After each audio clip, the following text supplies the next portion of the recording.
America में Indians पर जानलेवा हमले और रॉबरी के मामले गंभीर रूप से बढ़ रहे हैं। जो लोग ऐसे काम करते हैं वो लोग बेघर होते हैं। अमेरिकन लैंग्वेज में इसे होमलेस कहा जाता है। फुटपाथ पर काले और गोरे दोनों नशे की हालत में बैठे होते हैं। उन्हें देखते ही डर लगने लगता है।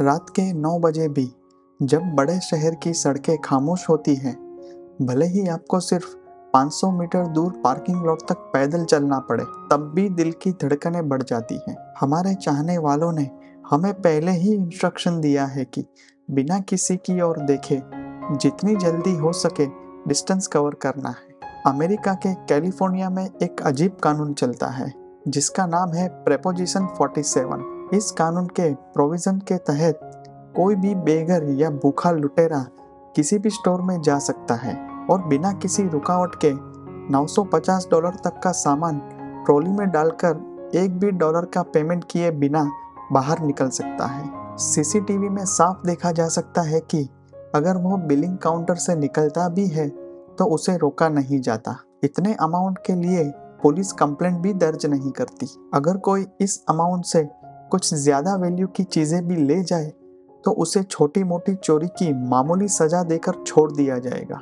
कैलिफोर्निया की गवर्नमेंट ने इकोनॉमिक फॉर्म से परेशान लोगों को टारगेट बनाया है। उनका मानना है कि सिर्फ वही लोग इस फ्री प्लान का इस्तेमाल करेंगे जिनके पास पैसों की बहुत ज्यादा कमी है, क्योंकि पिछले साल अमेरिका में इन्फ्लेशन बढ़ गया और हजारों लोगों ने अपनी नौकरियां खो दी है। हैरानी की बात यह है कि गवर्नमेंट की ओर से स्टोर ओनर को ऐसे मुफ्तखोरों से होने वाले नुकसान को रिकवर करने का कोई प्लान ही नहीं है।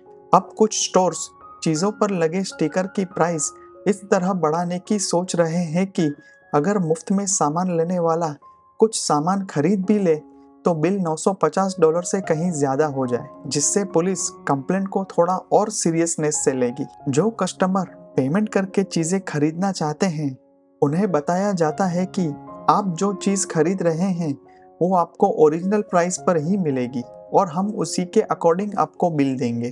कैलिफोर्निया स्टेट गवर्नमेंट ने स्टोर ओनर्स की इस चाल को समझ लिया। अब वो लिमिट $950 से बढ़ाकर $1200 करने के बारे में सोच रही है। भले ही अमेरिका के दूसरे स्टेट्स में होमलेस या गरीबों के लिए ऐसा कोई कानून नहीं है, फिर भी पुलिस चोरी और डकैती की कंप्लेंट दर्ज नहीं करती है और अगर करती भी है तो ऐसे चोरों को पकड़ने की कोशिश नहीं करेगी। अगर वो पकड़ा गया तो कोई कड़ी सजा नहीं होगी, क्योंकि अगर ऐसा $1200 के चोरों को पकड़ने जाएंगे तो पुलिस दूसरे कोई और काम नहीं कर पाएगी। अब जेल में भी जगह नहीं है। यही रीजन है कि ऐसे होमलेस और नशे के एडिक्टेड लोग पुलिस के डर के बिना फुटपाथ पर बैठे रहते हैं। लूट और हत्या के मामले बढ़ने के कारण ये है कि वे सभी पागल होने लगे हैं और सीरियस डिप्रेशन के विक्टिम हैं। ड्रग्स की तलब इतनी गंदी है कि वो एक डोज या इंजेक्शन के लिए $100 की लूट करने के लिए किसी भी हद तक जा सकते हैं। अमेरिका में ज्यादातर मोटल ओनर भी इंडियन हैं और उनके रिश्तेदार ही कमरों की साफ सफाई, देखभाल और काउंटर पर बैठते हैं। इसमें भी गुजराती और खासकर पटेल बहुत ज्यादा हैं। अब सोचकर देखें कि एक होमलेस बंदा या नशे की लत वाला इंसान एक सुनसान फ्रीवे में एक मोटल में एक कमरे के लिए आता है और भले ही काउंटर पर मौजूद इंसान किराए के बारे में सही हो, अगर वो पैसे मांगता है या रूम की चादर बदलने में थोड़ी देर हो जाती है तो उस इंसान को मार दिया गया हो। ऐसे भी इंसिडेंट हुए हैं। अभी कुछ दिन पहले ही एक इंडियन की गोली मारकर हत्या कर दी गई। ऐसी हत्याएं जो हमारे लिए चौंकाने वाली है, लेकिन अमेरिकन पुलिस के लिए पॉकेटमार या मोबाइल फोन की चोरी जितनी ही आम बात है। अब एनआरआईज भी गवर्नमेंट से शिकायत करते हैं कि पुलिस एशियन लोगों के साथ इंडिफरेंस और डिस्क्रिमिनेशन जैसा बिहेवियर करती है। अगर स्टोर का कोई भी स्टाफ ऐसे खुले चोर को रोकता है तो गोलीबारी भी हो सकती है।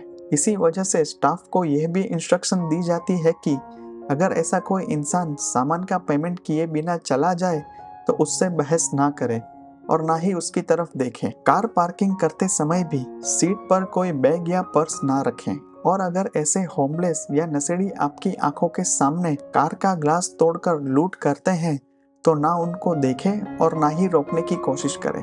ऑफिशियल तौर पर अमेरिका में 6,50,000 होमलेस लोग हैं, जिनमें से 12% पिछले साल इन्फ्लेशन के कारण ऐड हो गए हैं। इसमें नशा करने वाले लोग शामिल नहीं हैं। हम लोग हमेशा क्रिटिसिज्म करते हैं कि इंडिया में वोट बैंक की राजनीति किस हद तक गंदी है, लेकिन अमेरिका में स्पेशल फॉर्म से डेमोक्रेटिक स्टेट्स में ऐसे होमलेस, नशे की लत वाले, साथ ही कुछ क्रिमिनल मेंटेलिटी वाले काले और दूसरी कंट्रीज के इलीगल इमिग्रेंट आगे जाके वोट बैंक बनते हैं।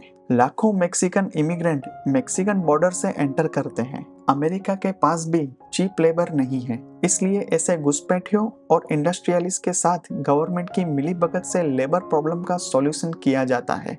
रिपब्लिकन और ट्रम्प के साथ ये प्रॉब्लम है कि वो अमेरिकन फर्स्ट का नारा देकर दूसरी कंट्रीज के सिटीजन्स और काले लोगों को इग्नोर करते हैं और गोरों को भड़काते हैं कि आपकी प्रोग्रेस इन सभी इमिग्रेंट्स, घुसपैठियों या मुफ्तखोरों और काले लोगों की वजह से नहीं होती है। इसकी वजह से इंसानों के बीच दुश्मनी पैदा होती है।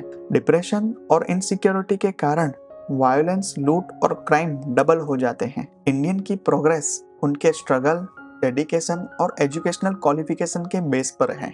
एम्प्लॉय होने के बाद भी ये कड़ी मेहनत करते हैं। दूसरी ओर अमेरिका के ज्यादातर व्हाइट एंड ब्लैक यंग कोई डिग्री हासिल नहीं करते हैं। उनके पास फ्यूचर का कोई प्लान नहीं है, फैमिली रिस्पॉन्सिबिलिटीज नहीं है, बैठे बैठे भी सिक्योरिटी का अमाउंट मिलता रहता है। 15 साल की एज में घर छोड़ देते हैं। मंडे टू फ्राइडे तक जो कमाया उसे सैटरडे और संडे को खर्च कर देते हैं। आज अमेरिकन यूनिवर्सिटीज में 60% से ज्यादा स्टूडेंट्स दूसरी कंट्रीज के हैं। कंपनियों में एम्प्लॉयज के नंबर में भी ऐसा ही हाल है। इसे देखकर अमेरिकन गोरों को ऐसा लगता है कि मानो वो बाहर के लोग हो, उनको काम कुछ करना नहीं है। इंडियंस की तरक्की देखकर उनके लिए गुस्सा और बेवजह की चीजें होती रहती हैं। वो इलाके जो कभी पॉश और सेफ माने जाते थे और दुनिया की टॉप यूनिवर्सिटीज और इंटेलेक्चुअल सेंटर्स के हेडक्वार्टर्स थे, वो भी अब होमलेस और नशेड़ियों से परेशान है।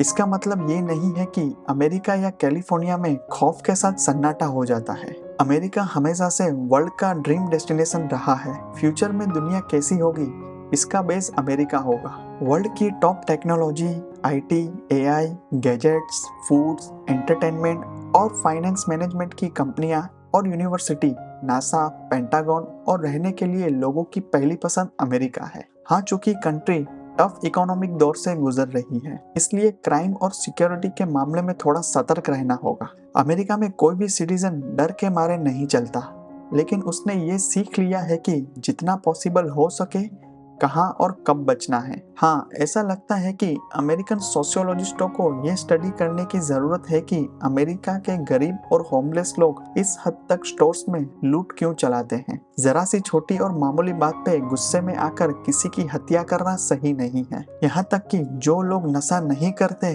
वो भी इतने ही खतरनाक और क्रूर हैं। इंडिया में भी रिसेशन, इकोनॉमिक ट्रबल, बेरोजगारी मौजूद है। इंडिया के फुटपाथों पर लाखों भिखारी रहते हैं, होमलेस भी इतने ही हैं। फिर भी इंडिया में ये लोग उस हद तक लूट, क्राइम और हत्या नहीं करते। अमेरिका में गन रखने की परमिशन है, लेकिन इसका मतलब ये नहीं है कि किसी को भी कहीं भी गोली मार दो। अमेरिका के अलावा यूरोप, अफ्रीका और एशिया के देशों में आतंकवाद हो सकता है, लेकिन नॉर्मल गरीब हथियारे या लुटेरे नहीं हैं। अमेरिका में ऐसी मेंटालिटी क्यों है, ये एक स्टडी का सब्जेक्ट है।